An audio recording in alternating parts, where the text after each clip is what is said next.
What a stupid question. I started school when I was 6 years old. Everybody starts school at 6 years of age. Right. Did you enjoy school? I enjoyed university, yes. I enjoyed it very much.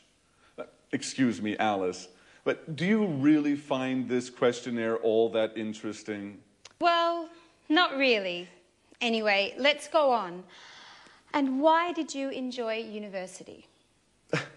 Because we had parties every Saturday night. Ha ha. No, really, why? Well, I learned a lot, and I made a lot of new friends. I lived on my own, and... Just a moment. Hello? Just a minute. Alice, it's John on the phone. Oh, Jack, please tell him that... Oh, I know. That you're not at home, or that you're ill. I know the story. Thanks, Jack. Hello? John? Hello? John, I can't hear you. Right, now where were we? Wait a minute, Alice. Now it's my turn. I have a question for you. Okay, shoot. Could you please answer the phone next time? You know, I'm not your secretary.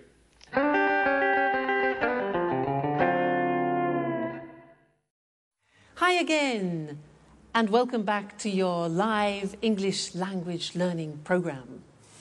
Alice has a lot of admirers, doesn't she, girls? How does she do it? Now, I want to do an exercise with you to help you practice recognizing past tense verbs. Okay, so I'm going to become a newsreader. I'm going to read you the 9 o'clock news in English, and I will use about 22 verbs in the past. I want you to listen carefully and try and recognize as many as you can. All right, so let me get in position. Are we ready? Okay.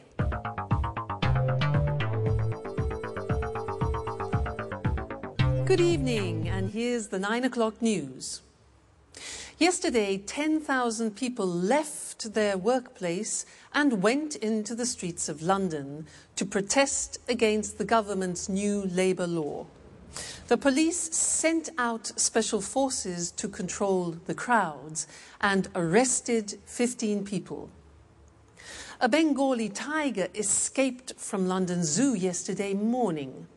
It went to Covent Garden and drank and ate everything in its path. The zookeepers found it in the garden of a pub and took it safely back to the zoo. Prince Charles had an accident yesterday playing polo. They took him into the hospital in Scotland where they did a minor operation on his leg. When he spoke to the press this morning, he said that he felt fine. And now rugby. This afternoon, England played Italy at Twickenham and Italy lost by 3 points. The Italian captain broke his leg.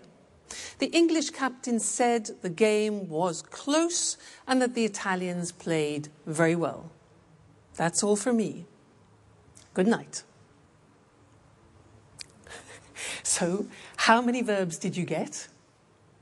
10? 15? 20? 22? All right, let's go and check them on the board now, together. So, we started with, good evening, here's the 9 o'clock news. Yesterday, 10,000 people left their workplace. Left is the past tense of leave. Good. And went into the streets of London. Went, past tense of go. Right. To protest against the government's new labour law. Then, the police sent out special forces, sent, past tense of send, to control the crowds, and arrested, which is the past tense of arrest, it's a regular verb. Arrested 15 people. Okay? How many so far? Okay. A Bengali tiger escaped from London, regular verb, escaped from escape.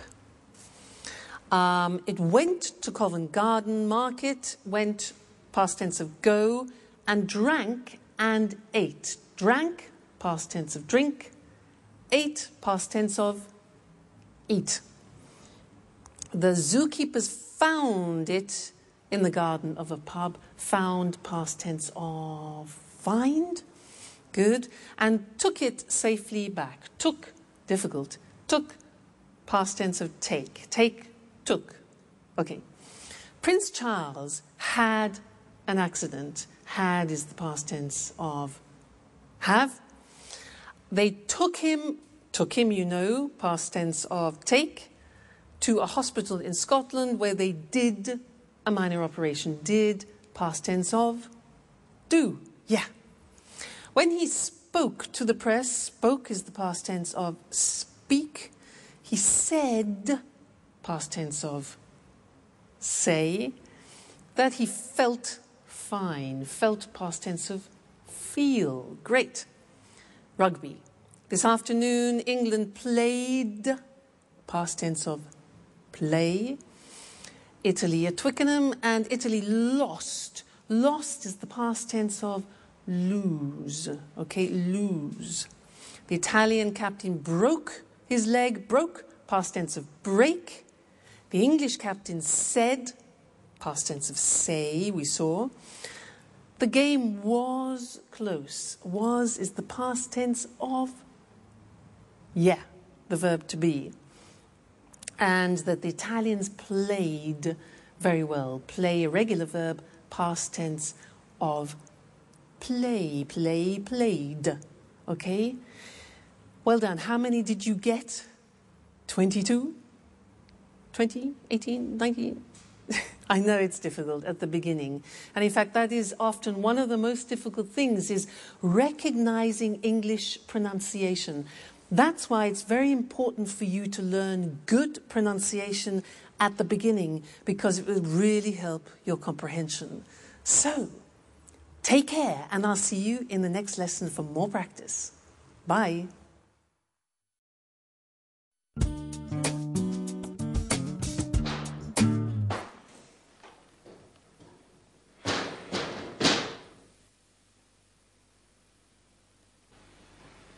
Hi, Sharon.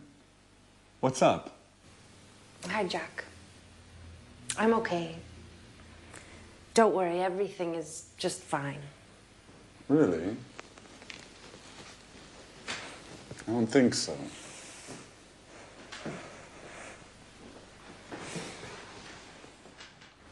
Come on, tell me what's happening. Some problems with Peter? No. Well, yes. But I don't think you're the right person to talk with. Well, maybe you're right. But I can't stand seeing you so sad. And this, what does it mean? Don't worry, I'm not leaving forever. My colleague Lucy invited me to spend the weekend at her house. She has a cottage in the countryside, near Brighton. We are leaving in the evening, right after work. The countryside is lovely there. I hope so. I need a break. Living with Peter is getting hard. He's so nervous about his concert. He can only think and talk about that. He seems miles away. And as for his music, he's excessive. He goes on singing all day long. He doesn't speak with me anymore. He sings with me. Sharon, can you pass me the salt, please? I like it when you smile. I think a weekend in the countryside is exactly what you need. I didn't know you liked the country so much. Are you joking? I love the countryside. It's so quiet and relaxing. A lot of people think it's boring. Well, they don't know what they're missing. What, Jack? Are you using cliches now? Like the countryside is safe and the city is dangerous. Or the country is clean and the city is dirty. And don't forget the country is cheap, too. Yes, there's that too. The city is very expensive. Just think how much the rent is for this apartment. Don't remind me. I have to pay mine tomorrow morning. Well, Jack, it was good talking with you. You make me laugh. Sometimes I think about us. About how we were together once. We are a wonderful couple. Don't forget it. All right.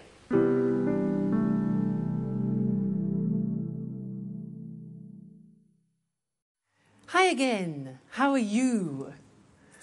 So, Jack and Sharon both like the countryside, do they? Can you imagine them alone in a house in the country, cheek to cheek? We'll see. Could be interesting. Now, in this lesson, I want to talk to you about adjectives. Adjectives. In that last episode, they talked about the city and the countryside. So let's look at some adjectives that we could use to describe the city and the country. For example, the countryside is beautiful, but often cities are the opposite of beautiful. We say ugly. Beautiful, ugly, all right? Usually the countryside is quiet and the city is noisy. Noisy. The countryside is usually safe, whereas cities can be, dangerous. Life in the countryside is slow, whereas life in the city is fast. The countryside is rural, whereas the city is urban. All right? Usually the countryside is charming, and often cities are modern. Life sometimes in the countryside can be boring, but life in cities is usually interesting. Life in the countryside can be very relaxing, whereas the city is usually exciting. Countryside is very clean. Anne would like that, whereas often cities are dirty. The countryside is usually cheap, whereas cities are often expensive. Okay, so those are typical adjectives to describe countryside and city. Now let's think of people and things. Well, people can be young, but things, we wouldn't say things are young, we would say things are new. So a book is new, but my brother is young. The opposite of young is old, okay? Old. And we also use that for things, so we could talk about an old book. Now, some people are fat. But when we describe a book in that term, then we say the book is thick, not fat. Okay? We can say a person is thin, and we can also say a book is thin. Then somebody is 2 meters tall. Somebody is tall, whereas we would say for a building, the building is big or high. Then the opposite is short. Person is short, and the thing would be little. Now, there's another very interesting thing about adjectives to learn, is that adjectives are divided into syllables. So, for example, if you look at the adjective beautiful, how many syllables are there? Beautiful. 3 syllables. Beautiful. beautiful, okay? Let's look at another example. Quiet. Listen to that. Quiet. 2 syllables, quiet. Another one, safe, is 1 syllable, safe. How about dangerous? How many? Dangerous. Dangerous, 3. Okay? One more, interesting. That's quite difficult. Interesting. How many syllables? 4. Interesting. Pronunciation, interesting. Relaxing. Relaxing, 3. Cheap, 1. Okay? So, all adjectives in English are divided into syllables. You can count them. And that's important when you want to compare things, which is what we'll be looking at in another lesson. Now, we're going to go back to That's Life, and Anne wants to buy a car, and Jack is giving her advice. Listen to the way that they use the word should, and then we'll look at that in the next lesson. All right, see you then. Bye.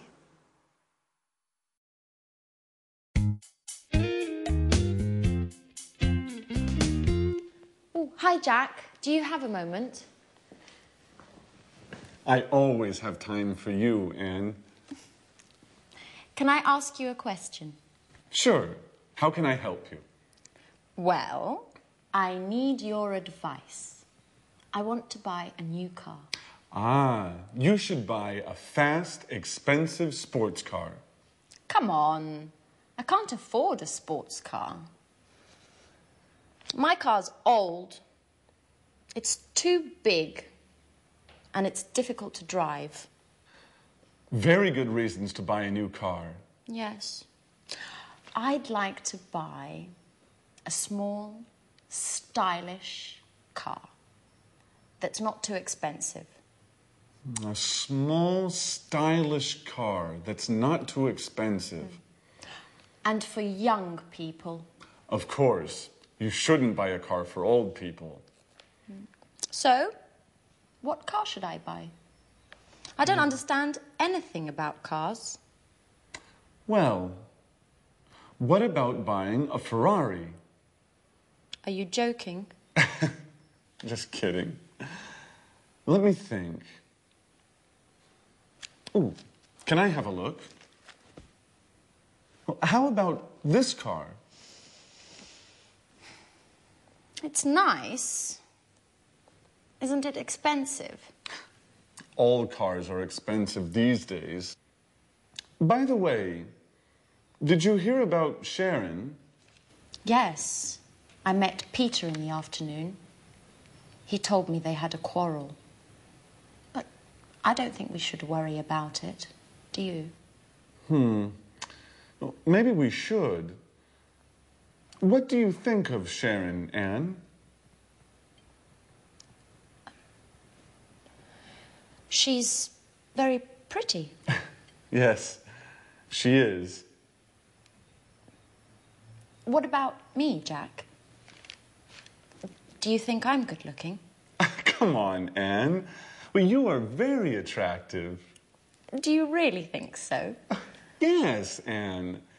You are always on my mind. Oh, Anne, I'm sorry. It doesn't matter, Jack.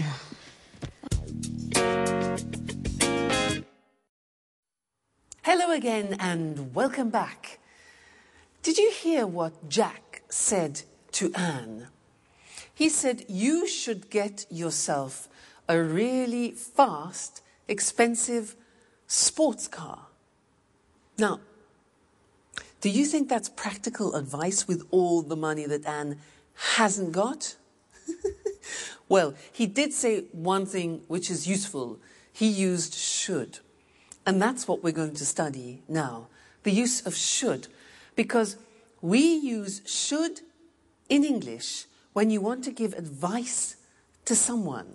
So if I say to you, for example, oh, I've got a terrible headache, then you give me advice, and you could say, for example, well, you should take an aspirin. Should, written S-H-O-U-L-D.